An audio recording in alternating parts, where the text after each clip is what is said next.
Hi guys, so what does a successful lower back rehabilitation program look like? Well, in my mind, I structure it like a pyramid, and I think this is a great way to explain not only what you should be doing in order to have long-term success with back pain, but also helping understand how the program should progress, because in my opinion, methodical progression is probably the most important thing a well-written program needs over the course of weeks and months, so that we get you back into things that you want to do, whether that be sort of certain day-to-day tasks you need to do, or it could be sort of getting back into sport or just regular training.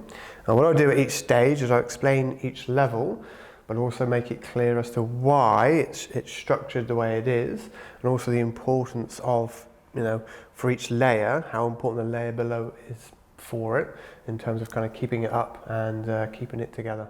First layer we have is the habits layer. So basically what we're doing here is we're identifying the mechanical causes of pain, irritation, and perhaps even some mechanical damage to the back or the structures of the back. So really this is what I would call sort of aggravator management. So it's understanding your pain triggers and aggravators and how they sensitize your back to pain and are creating your problem.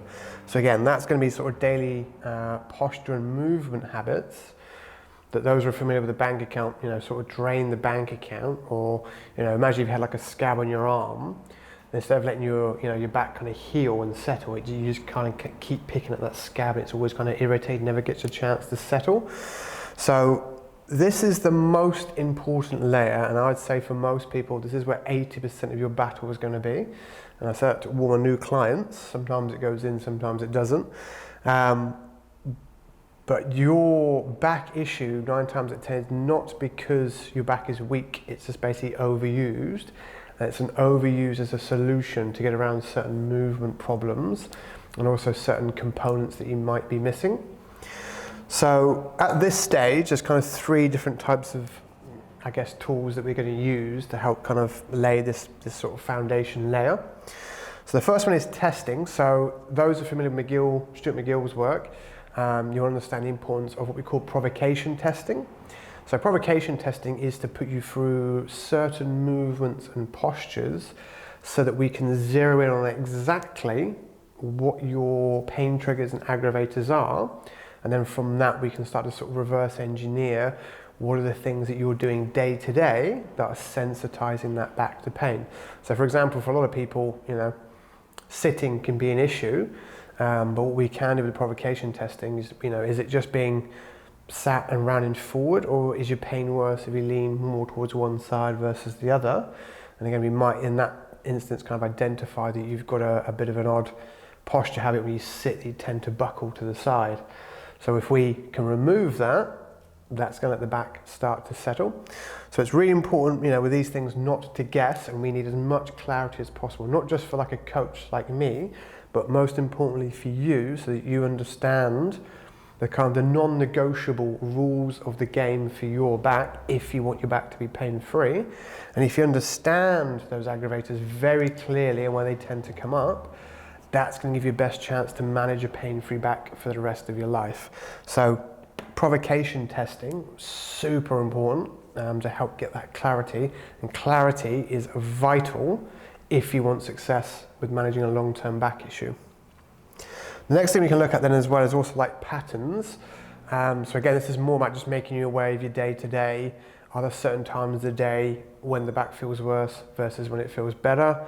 Is it worse on the weekends or is it worse during the week? For example, I'll give you a classic one. Some people week to week, or during the week, the back isn't too bad because they're moving and doing things. And then at the weekend, they tend to have kind of lazy weekends where they sit on the couch in front of Netflix or whatever it may be, and they don't move, and everything feels worse come Monday morning.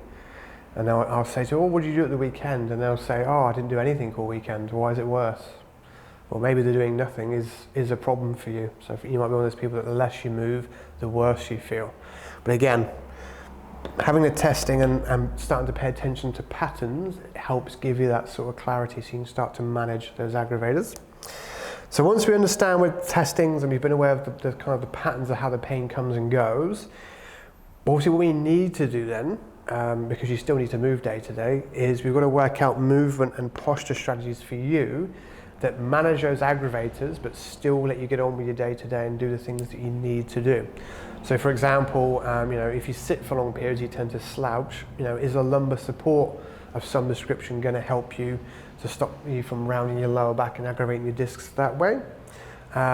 Is it more that we just need to make sure, like say for example, you use a standing desk, you don't move for 8 hours a day. If we give you regular short walks every hour or so for 10 minutes, does that make you feel a bit better?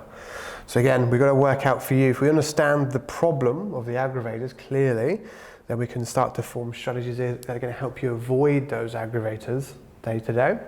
Another point I would say with avoiding your aggravators is you're probably not going to be able to avoid 100% of them. But if you can manage it, say 90% of the time, because there might be times where you just don't have much control of the position you're in. So for example, for a lot of people getting dressed or putting your shoes on, if you can manage it the 90% of the time where you can manage it, then that gives you a bit of safety buffer in that bank account for the times that you can't. So again, understanding the idea of a bank account and trying to keep that bank account as healthy as possible by managing or removing or reducing the withdrawals by changing your habits is the most important thing that you need to do. The other thing that I need to mention is what we call like neuromuscular, I should say arthrogenic neuromuscular inhibition. So when you have certain bad habits, a classic one is sitting for long periods in a bad position, tends to give people what we call like lazy ass syndrome or lazy glute syndrome, where the glutes feel very weak and kind of vague. And of course that changes how you're going to try and extend from your hips. 9 times out of 10 it's just going to be more work that the back has to do to make up for the glutes. So why this is kind of on the bottom level is again because of that muscular inhibition that it causes. If you don't manage your aggravators, then and things start to shut down, then the whole pyramid starts to collapse. That's why this is the first thing that we do, and it's the most important thing that we do. So managing day-to-day habits to stop creating the problems is the most important thing you need to do, and it should be addressed as a priority before you even think about getting into your exercises, because the next layer is going to be looking at the exercises that you want to do in terms of sort of a foundation. And that's so dependent on this, because you can do all the work in the world on the exercises in the layer above, but if this layer gives way, it's going to take that down with it and you're back to square one again. So again, very important.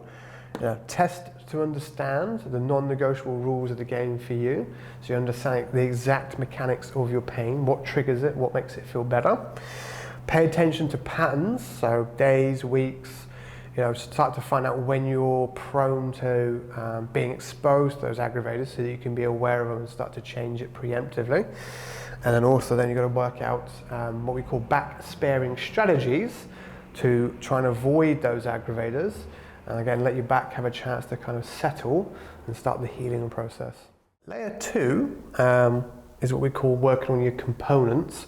So these are working on the individual components that you need in terms of what we call core stability and things like upper body posture, shoulder stability, and also hip control and function, so that we then have like what I call a level playing field to then build upon movement skills in the layer above.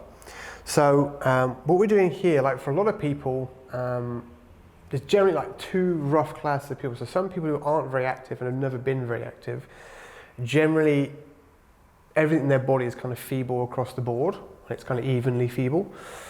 People who tend to be more active, the body's very good at finding workarounds or solutions to things that aren't doing their job or are a bit weak. And it tends to create a lot of kind of muscular imbalances in the body. So it tends to overuse certain things and kind of let other things kind of almost go to sleep to a degree. So for them, like the problem is that certain things are strong, certain things are weak, and a lot of their pain is created by that difference between the two. So for some people, I'm trying to bring everything up to a reasonable level. For other people, I'm trying to readdress a balance. So that's what we do in this kind of component stage, is we're working on individual weaknesses to create what we call a level playing field upon which we can start to build useful movement skills for your particular goals. So at this stage, kind of the tools, or some of the tools that we'll look at this stage, so if you're familiar with Professor Stuart McGill's work, you should be aware of the McGill Big Three, which are McGill curl-ups, side bridges and their variations, and then of course we've got bird dogs and their variations. So the McGill curl gives us that sagittal plane, that front to back stability. Our side bridges give us a frontal plane stability, which is side to side. That helps protect us from uncontrolled lateral flexion in particular. And then our bird dogs give us that transverse or rotational stability. So ideally we need to have reasonable strength in all three of those 3 planes of motion in order to have what we call core stability, so that the back can protect itself from uncontrolled movements in all 3 of those planes. And also if you've got good control on all 3 of them, it's a lot easier then to start working on things like hip and shoulder and upper body issues. Because a lot of times, I like to think of like a flagpole analogy.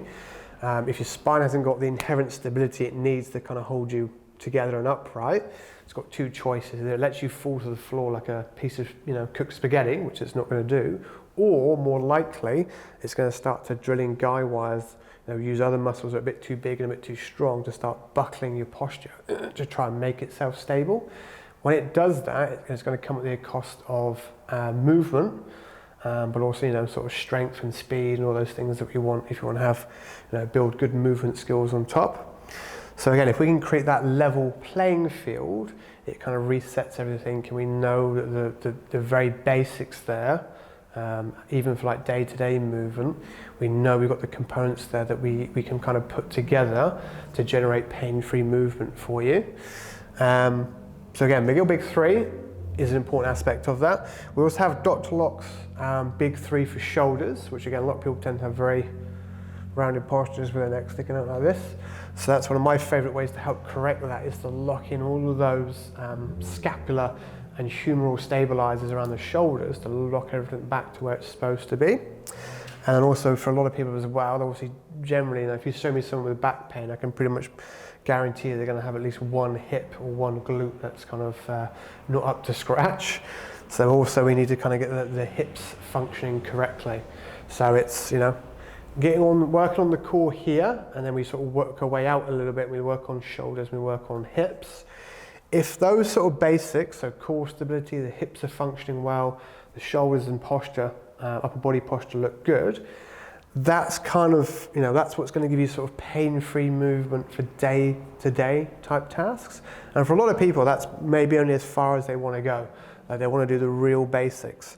And if you just want to be like real, pain-free for just basic day-to-day stuff, working on your habits and also maintaining working on those habits so the bad habits don't come back in again, and then keeping those components nice and sharp and crisp, they're going to give you, the ability to have that kind of pain-free movement, have a back that feels more robust and less kind of, edgy and fragile. So again, for a lot of people, that's kind of all they need to do or they want to do, and that's fair enough. But you've got to understand that, this is the most important, and if you get lazy with this layer, it doesn't matter how well you've been doing with this layer above, it's going to start to collapse. So again, work on and maintain good movement and posture habits, and then keep the components nice and sharp above it. The very top layer is what I would call skills or movement skills. So what we do here is we have to look at your particular goals, like what does you actually want to be able to do in a way that doesn't ruin your spine going forward.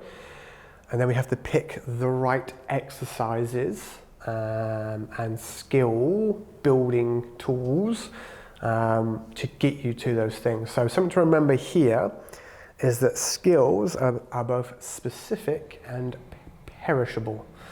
So what I mean by that is, for example, strength is a skill, which is both specific and perishable. So for example, say for example, if you want to go back into the gym and you want to squat and deadlift well, then we need to get you squatting and deadlifting well, because that's what you want to do. Those are the skills you need to have. Now, squatting and deadlifting well, or spending a lot of time working on squatting and deadlifting well, is that necessarily going to translate to someone who wants to go back into a sport? It depends what the sport is. I mean, obviously, the obvious answer is if your sport's powerlifting, then 100% yes. For example, someone who plays golf Do they need to spend time squatting and deadlifting other than just getting the kind of the basic movement patterns there? Probably not. You probably find you might actually detune their performance as well. If you understand the spinal stiffness continuum, you probably don't want them to spend a lot of time doing those things. Not saying they can't do any of it, but that certainly should not be the mainstay of their training. So what you have to do here is really understand what your particular goals are. What do you need to do? Another good example is, say someone who's got just got young kids, like toddlers or babies, and they just want to be able to pick them up and down all day without throwing the back out. So for them, a good tool would be to learn and master like a kettlebell Romanian deadlift. That's a very pertinent tool that's going to cross over to the things that you need to be able to do in terms of picking a child in and out of a crib, in and out of a car, in and out of a pram, on and off a changing table, on and off the floor all day long, and not throw your back out. For example, you could, be a primary carer for someone who's physically enabled. So something, is almost as kind of obtuse as a Zercher squat might have a good carryover for you, because that's literally going to be the movement that you need to kind of pick them up out of a wheelchair or on and off a bed, etc., etc. And then again, we've got certain sports. Again, we've got things like golf. We've got a golf, we probably don't want them to do lots of heavy lifting. Instead, we want to have skills where we can teach them to tune or dance between having a sort of, a mobile and a sometimes stiff spine. So it's got like an elastic quality to it.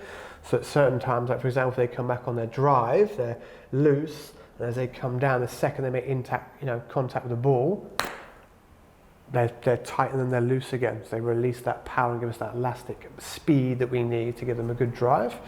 So here, that's why I put a question mark, is that's where we start to get super specific. So these bottom two layers here, there's basically sort of the very common themes, and generally there's, for example, there's certain ways to move day to day that are better than others for your back. That kind of applies to everybody. And then the component tools here, I look at these as like, screwdrivers and hammers and spanners. We just got to know when to use them and how to use them for each person. They generally look the same for most people, with some minor modifications here and there. But here, this top layer, this is where we got to, we have to be a lot more specific.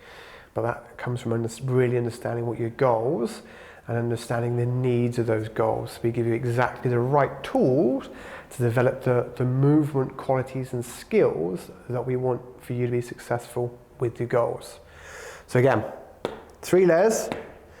That is the most important one, because if that starts to crumble, even if you're up here, if you get complacent with this and this starts to crumble, the whole thing is going to start to disintegrate and fall down and collapse.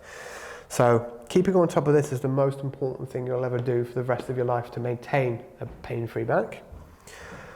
Next layer is just making sure the components, the individual components that you need for good quality movement and a pain-free back are sharp and crisp and don't start to go vague. Usually for a lot of people, if these components start to go a little bit vague, it acts as a good early warning system that things are starting to slide backwards. And we've got to do some work on these first 2 layers to kind of refresh it and get it nice and sharp again.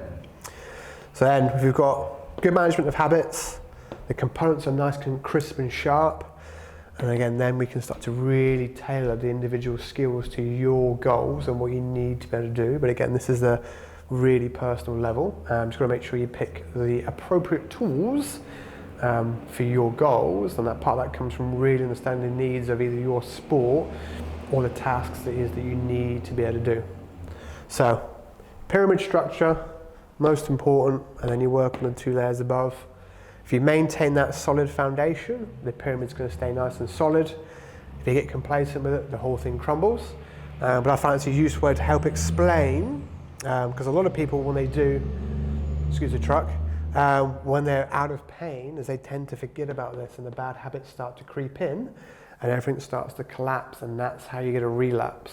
So again, working on this is going to stop you having those good versus bad day or cycles, and underpins the other 2 layers. So very important you get absolute clarity on your aggravators and the correct movement strategies to manage them.